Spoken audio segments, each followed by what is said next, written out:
ঘুমাও? তোমার সাথে বাসরাত নাকি আমাদের? খালি ফাজলামি, তাই না? ফাইজলামি আমি করি না, তুমি করো। তোমার সাথে এক রুমে আমি ঘুমাবো? তো কি হয়েছে? আগে ঘুমাওনি কখনো? ওটা তো ছোটবেলাতে। তো কি হয়েছে, এখন ঘুমানো যাবে না? এক খাটে সম্ভব না, আমার কন্ট্রোল থাকে না হাত পায়ের। মাঝখানে কোলবালিশ দিয়ে রাখবে? আমি পাশের সোফাতেই ভালো আছি, তুমি খাটে ঘুমাও। আরে সোফায় শুতে যাবা কেন? খাটে ঘুমাও, প্রয়োজনে আমি সোফায় শুই। না না, আমি সোফাতেই ভালো আছি, তুমি খাটে শও। রাতে কি রুম থেকে বের হবা না? আমার বউ বাচ্চা থাকে রোডে আর ছাদে, যে আমি বের হতে যাব? হতেও পারে, তুমি যে মানুষ। এই যে একটা পেতনির সাথে ঘুমাতে হচ্ছে এক রুমে। পেতনি? কোথায় কোথায়? তোমার কথাই বলেছি। কি আমি পেতনি? এটা বলতে পারলা? পেতনি পেতনি বললে কি সমস্যা? তোমাকে আজ কিচ্ছু বললাম না, কালকে ধরবো। আচ্ছা দেখা যাবে, এখন ঘুমাও। সকালে ঘুম থেকে উঠে সাইফুল দেখলো ওর খালা বাসায় এসে পড়েছে আর ওর আম্মু এসেছে।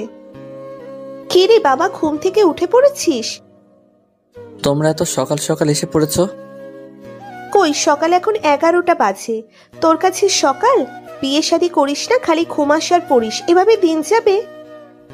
কে দিবে আমাকে মেয়ে? কেন, তোর কি সমস্যা যে মেয়ে দিবে না? অনেক সমস্যা, বেকার আমি সারাদিন ঘুমাই। তোকে বলেছে, যা এবার ফ্রেশ হয়ে আয়, নাস্তা কর। কথা ঘোরাও কেন খেলা? তুমি কি দিবে নিজের মেয়ের সাথে আমার বিয়ে? সকাল সকাল ঘুম থেকে উঠে তোর ছেলে কি সব উল্টো পাল্টে বলছে, দেখ আপা। আম্মুকে ডাকো কেন, বলো দিবা কিনা। তুই আমার ছেলের মতন, তোকে দেব না। তুই আমার ছেলের মতন, তোকে দেব না তো কাকে দেব? ছোটবেলা থেকে নিজে হাতে বড় করেছি। এইটা আমাকে আশা দিলে না সত্যি বললে?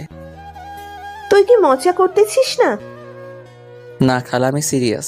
ছোটবেলা থেকে তানিয়ার সাথে বড় হয়েছি, ওকে আমার থেকে ভালো কেউ চেনে না, ওর মতন করেও কেউ আমাকে চেনে না, বোঝে না।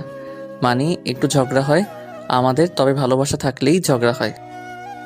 বাবা, ছেলে বড় হয়ে গেছে, এত সুন্দর কথা বলতে পারিস জানতাম না।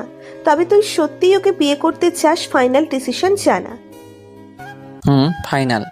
ওর মতন কাউকে পাই না আমি।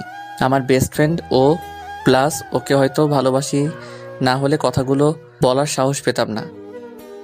আচ্ছা, তোর আম্মুর সাথে কথা বলতেছি, কথা যদি ঘোরে তোর তাহলে